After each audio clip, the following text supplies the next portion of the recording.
কৃষ্ণ। আজি হৰিভক্তিৰ ঢাকোন কোৱা হ'ব। আদি সত্য যুগে শুদ্ধ ধৰ্ম আছিলে কমাত্ৰ হৰি নাম দেৱ সবে গুপ্ত কৰিলা কৰি কপট।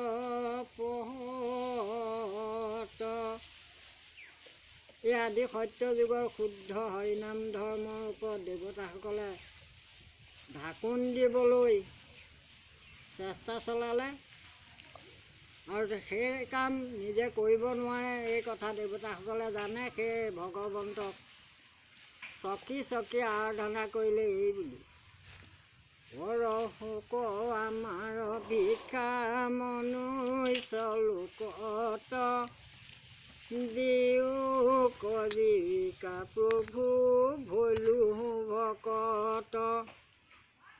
যজ্ঞ ভাগ ভুঞ্জিবা ক নপাওঁ আমি কেৱ ৰাখিও জীৱিকাটো জো পাৱে কৰোঁ সেৱ।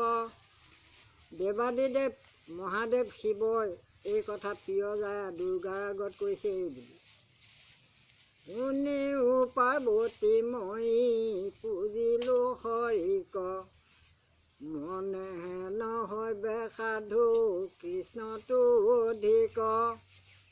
বহুবিধ ভকতি কৰিলো বাহিৰত সদায় নুগুচে মোৰ কপট চিত্তত।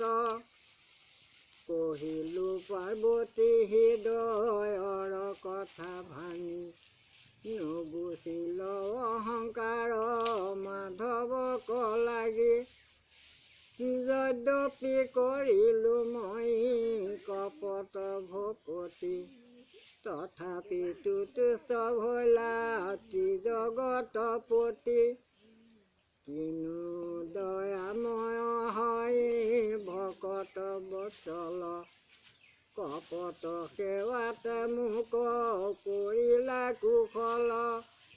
দিব্যৰূপে দেখা মোক দিলন্ত মাধৱে চাহিলো নয়ন ভৰি পৰম উচুকে।